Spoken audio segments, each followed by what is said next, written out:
नमस्कार मित्रांनो, लग्नानंतर होईलच प्रेम या मालिकेच्या आजच्या भागामध्ये आपण पाहणार आहोत की आरुषी चिडतच घरामध्ये येते आणि काय गं, काय झालं, कोणाशी भांडून आलीस का असं काव्या विचारते.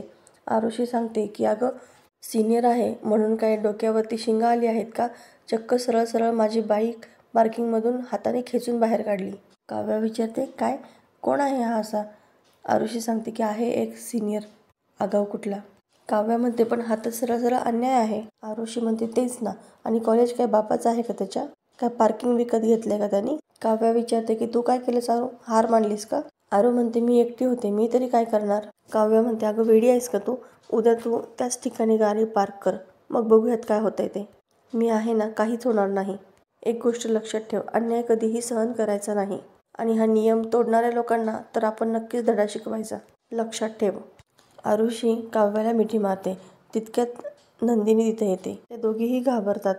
नंदिनी विचारते की अरे अशा का उभ्या आहात तुम्ही, चला जेवायला लवकर. नंदिनी तिथून निघून जाते. काव्या म्हणते की मी ताईला काही सांगायच्या आधी तू चोमडेपणा करू नकोस हा. आरुषी म्हणते मी पण नाही सांगणार. दुसऱ्या दिवशी सगळेजण डायनिंगवरती जमतात. तितक्यात नंदिनीच्या बाबांना भास्कर पाटीलचा फोन येतो. ते म्हणतात इतक्या वर्षांनी, व्हॉट अ प्लेझंट सरप्राईज. ते भास्कर पाटील म्हणतात की सरप्राईज देण्यामध्ये माझा हात कोणीच धरू शकत नाही. अरे तुला रिमाइंड करायला फोन केला होता. आज आपल्या कंपनीला 25 वर्ष पूर्ण होत आहेत, त्यातच सेलिब्रेशन आहे. आणि आज आपली ही कंपनी ज्या पोझिशनला आहे त्याच्यामध्ये तुझा आणि विक्रमचा खूप मोठा हात आहे. हे सगळं करताना तुम्ही दोघेही माझ्यासोबत होतात, आणि या सेलिब्रेशनचं पहिलं आमंत्रण करायला तुला फोन केला आहे. एक पार्टी ठेवली आहे आणि मोजकी जवळची माणसं बोलवली आहेत, आणि नक्की यायचं, कोणत्या सबबी चालणार नाहीत. विजय म्हणतो की सर मी सबबी कशाला देऊ, तुम्ही मला इतकं जवळचं मानताय, यातच माझं खूप भाग्य आहे. Thank you sir. भास्कर म्हणतो की अरे थँक्यू काय, आपण तिघेही मित्र आहोत. थांब मी लगेच विक्रमला देखील लाईनवर घेतो. इकडे जीवा आणि पार्थ दोघेही खेळ खेळत असतात आणि सर्वजण कुटुंबातील तिथेच जमलेले असतात. तितक्यात विक्रमला भास्करचा फोन येतो आणि तो सर्वांना शांत बसायला सांगतो. तिघांच्याही फोनवर गप्पा सुरू होऊ लागतात. विक्रम म्हणतो काय सर, इतक्या वर्षांनी आज अचानक कशी काय माझी आठवण काढलीत. धनंजय सांगतो की अरे भास्कर सरांनी पार्टी ठेवली आहे कंपनीच्या सिल्वर जुबलीची, आणि इन्व्हाइट करण्यासाठी त्यांनी कॉल केला आहे. ते म्हणाले की मी विक्रमला देखील कॉलवर घेतो. म्हटलं उत्तम, बरेच दिवस झाले तुझ्याशीही भेट नाही. भास्कर म्हणतो की बघितलंच ना विक्रम, 2 सरप्राईज आहेत. एक तर माझी पार्टी आणि दुसरे तुम्ही दोघेही भेटताय खूप दिवसांनी काय. सो आज तुम्ही दोघेही पार्टीला येत आहेत विथ फॅमिली. ओके, संध्याकाळी भेटूयात असं म्हणून ते फोन ठेवतात. इकडे आरुषी त्याच ठिकाणी गाडी पार्क करते. तिची मैत्रीण म्हणते की आरुषी पुन्हा तू आज तिथेच गाडी पार्क केली आहे, पुन्हा तोच गोंधळ होईल आता. आरुषी म्हणते 1 मिनिट थांब, एक तर ही जागा त्याची नाही, त्याची साईड का घेतेस तू. ती म्हणते की त्याची बाजू नाही घेते मी, एवढंच म्हणणं आहे की त्याची फक्त वाद नको. तितक्यात युग तिथे येतो. मी काल तुला वॉर्निंग दिली होती ना गं, पण मला असं वाटतंय की माझा आवाज तुझ्या कानापर्यंत पोहोचला नाही. आरुषी म्हणते की काय ना, या कॉलेजची फी मी सुद्धा भरते. सो हे कॉलेज तुझ्या एकट्याची जागीर नाही आहे. माझा पण आवाज नव्हता गेला वाटतं तुझ्या कानात. युग ठीक आहे असं म्हणतो आणि गाडी रेस करून फिरून पुन्हा आरुषीच्या गाडीला धडकवतो. आरुषी घाबरते आणि साईडला जाऊन पडते. तिच्या गाडीची नंबर प्लेट वगैरे खूप फुटलेली असते. युग तिची गाडी हातानेच बाजूला सारतो आणि स्वतःची गाडी तिथे पार्क करतो. तितक्यात सिक्युरिटी तिथे येतात, पण युगला बघून ते काहीच बोलत नाहीत. युग तिथून निघून जातो. आरुषी देखील आपली बाईक उचलते आणि तिथून पुढे सरकून जाते. ती रडतच काव्याला कॉल करते. ते युगचा मित्र त्याला म्हणतो की ती पोरगी ना जास्तच करत होती, बरं झालं तू तिला धक्क्याला लावलंस. दुसरा मित्र म्हणतो की ती मुलगी तुझ्या जागेवरती स्कूटी लावतेस कशी. इकडे काव्या धावतच येते. काय आहे, तू ठीक आहेस ना, आणि कुठं आहे तो मुलगा असं विचारते. तिची मैत्रीण म्हणते ऐक ना काव्याताई, नको आपण विषय वाढवायला, सोडून देऊयात. ती मुलं खूप आगाऊ आहेत अगं. काव्या आरुषीला हाताशी धरते आणि चल असं म्हणून तिला तिथून घेऊन जाते.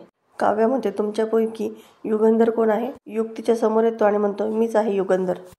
काव्या म्हणते तू माझ्या बहिणीच्या गाडीला डॅश केलंस. युग चेष्टा करू लागतो. ओ हो, म्हणजे मोठ्या बहिणीला घेऊन आले वाटतं प्रोटेक्ट करायला. घाबरलो बरं का मी, घाबरलो हा ताई. हो दिला डॅश, आणि हो पुन्हा जर तिने इथे पार्क केली ना गाडी तर पुन्हा डॅश देईल. काव्या म्हणते का, कॉलेज तुझ्या मालकीचं आहे. हो आहे. एनी प्रॉब्लेम मिस मोठी बहीण. सर्वजण हसू लागतात. काव्या म्हणते की गाडी काढ. युग म्हणतो की नाही काढत जा, हे सिस्टर्स लव आहे ना, ते घरी, इथं थांबायचं नाही, चला चला निघा पटकन. काव्या रागाला येऊन म्हणते की गाडी काढ. युग म्हणतो की नाही काढणार म्हटलं ना. काव्या युगच्या गाडीला हात लावते आणि युग तिचा हात धरतो. गाडीला हात लावायचा नाही हा. आता काव्या रागातच युगच्या एक कानाखाली ओढते. काव्या ओरडून म्हणते की how dare you to touch me. लक्षात ठेव, माझ्या बहिणीशी रॅदर कॉलेजमधल्या कुठल्याही मुलाशी या आरेरावीच्या भाषेमध्ये बोलायचं नाही. आणि आरुषीला घेऊन तिथून निघून जाते. आता काव्या इकडे बागेमध्ये येते आणि खूप चिडचिड करत असते. तितक्यात जीवा तिथे तिच्यासाठी गजरा घेऊन येतो आणि गुडघ्यावरती बसतो.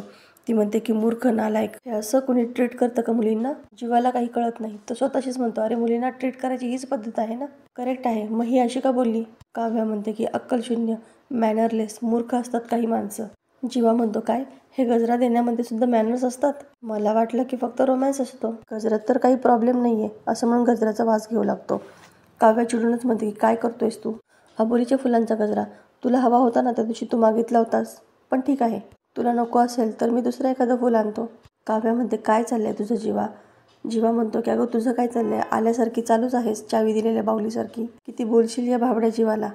काव्या म्हणते, आधीच माझं डोकं भणभणलंय, प्लीज युजलेस बडबड करू नकोस. जीवा म्हणतो, मी काय केलंय? आल्यापासून मलाच बडबडतीये, काय झालंय काय? काव्या म्हणते, सॉरी, मला तुझ्यावरती चिडायचं नव्हतं, पण आहे एक मुलगा आरुषीच्या कॉलेजमधला, आज चक्क त्याने हद्द केली आणि आरूच्या गाडीला ठोकलं आहे त्यांनी. मग जीवा म्हणतो, अरे ही तर हद्दच पार केली. काहींच्या ना रक्तातच दोष असतो. मग तू काहीतरी केलंच असेल ना त्याला? काव्या म्हणते, हो तर केलं ना, खाडकन कानाखाली वाजवली. जीवाला आश्चर्यच वाटतं. आणि काय मारलंस तर त्याला? असं टच केलंस असं विचारतो. म्हणजे एरवी मला जर तुला टच करायचं असेल तर तू 17 रिस्ट्रिक्शन घालतेस मला आणि तू त्याला मारलंस? ॲक्च्युली ही इज लकी, हमारे नसीब में वो कहा. काव्या चिडते आणि म्हणते, अजिबात मस्करी करू नको जीवा. जीवा म्हणतो, अगं आता तू खूप रागात आहेस, पण दुसऱ्यांच्या मुलांना असं मारायचं नसतं अगं. काव्या म्हणते, मग तोच दुसऱ्यांचा मुलगा दुसऱ्यांच्या मुलीला त्रास देतो तेव्हा काय करायचं? त्याला त्याच्या भाषेमध्ये उत्तर द्यायला नको का? जीवा म्हणतो, उत्तर द्यायला पाहिजे, पण अशा पद्धतीने नाही. बरं ठीक आहे, जे झालं ते झालं. आरू ज्या कॉलेजमध्ये जाते ना, त्याच कॉलेजमध्ये माझा भाऊ पण जातो ना, युग. त्याचं जरा त्या कॉलेजमध्ये वट आहे. अशा मुलांना त्याला कसं सरळ करायचं हे चांगलंच माहिती आहे. डोंट वरी, तो बघेल काय ते. आता राग घालव आणि हा गजरा घे. काव्या म्हणते, जीवा तुझ्या रोमॅन्सचं पेट्रोल कधीतरी संपतं का रे? मला थोडं चिडू तरी दे. जीवा म्हणतो, राहू देत ग, आधीच वातावरण खूप तापलंय, त्यात तुझा ताप कशाला? काव्या रागातच त्याच्याकडे पाहते आणि तो लगेच फिरवाफिरवी करतो. तुझा राग कशाला असं म्हणायचं होतं मला. कधी कधी मला असं वाटतं तुझं माझ्यापेक्षा तुझ्या रागावरतीच जास्त प्रेम आहे. कशाला, मी जातो असं म्हणून तिथून निघून जायला लागतो. काव्य त्याला पुन्हा बसायला सांगते आणि अजिबात एक शब्दही बोलू नकोस आणि हलूसुद्धा नकोस. त्याच्या हातातून फुलांचा गजरा घेते आणि थँक्यू म्हणते. ती तिच्या पर्समधून एक रुमाल काढते आणि जीवाला देते. हे घे, गिफ्ट आहे तुझ्यासाठी. आणि असं म्हणून तिथून निघून जाते.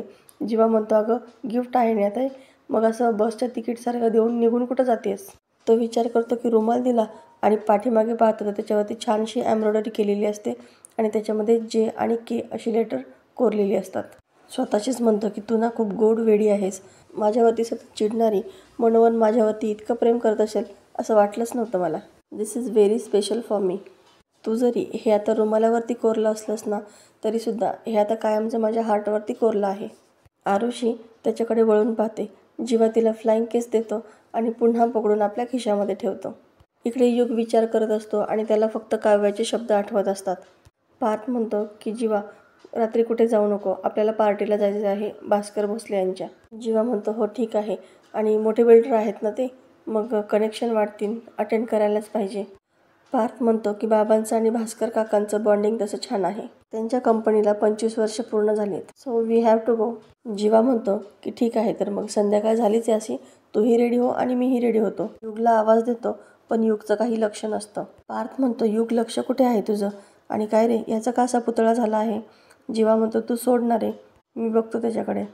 जीवा विचारतो की काय झालंय, कॉलेजमध्ये काही झालंय का, असं तोंड का पाडून बसलायस? युग म्हणतो, अरे कॉलेजमध्ये एक प्रोजेक्ट आलाय, त्याचाच विचार करतोय. जीवा म्हणतो, प्रोजेक्ट आणि तुला टेन्शन आले, काही पण फेकू नकोस. युग रागातच म्हणतो की काय रे, जा, नको इरिटेट करूस. जीवा म्हणतो, चल उठ पटकनी, पार्टीला जाऊयात, मस्त उठ. तो रागातच जीवाकडे पाहतो. जीवा म्हणतो, लुक देऊ नकोस, रेडी हो पटकन. आणि हो ऐक, तुझ्याकडे एक छोटंसं काम आहे, तुला आवडेल असंच आहे. तुझ्या कॉलेजमध्ये ना एक नवीन हिरो पैदा झाला आहे, तो एका मुलीला त्रास देतोय. युग म्हणतो, मुलीला? आणि ती मुलगी तुझी कोण? तू काय इतका इंटरेस्ट घेतोयस? जीवा म्हणतो माझ्या बेस्ट फ्रेंडची बहीण आहे, करावं लागेल ना. युग म्हणतो ठीक आहे, डन. तू मला डिटेल्स पाठव, मला हवंच आहे असलं काही, माझे हात मोकळे करायला. आता इकडे रात्री सर्वजण पार्टीला येतात. धनंजय आणि विक्रम दोघेही एकमेकांना पाहून खूप आनंदित होतात आणि एकमेकांना मिठी मारतात. सगळ्यांची एकमेकांशी विचारपूस चालू असते. तितक्यात नंदिनीची आणि पार्थची एक नजर होते. पार्थ म्हणतो की तुम्ही इथे. धनंजय म्हणतो तुम्ही दोघं एकमेकांना ओळखता. तर मित्रांनो, येणाऱ्या भागामध्ये आपल्याला पाहायला मिळणार आहे की पार्थ आणि नंदिनी बोलत असतात. त्याच ठिकाणी भास्कर काकांची मुलगी शनाया तिथे येते. नंदिनी तुम्ही दोघेही बोला, मी जाते असं म्हणून तिथून निघून जाते. पार्थ मात्र तिच्याकडेच पाहत असतो. आता शनाया तिच्या वडिलांकडे येते आणि सांगते की पार्थ तुमच्या त्या दुसऱ्या एम्प्लॉयच्या मुलीच्या मागे लागला आहे.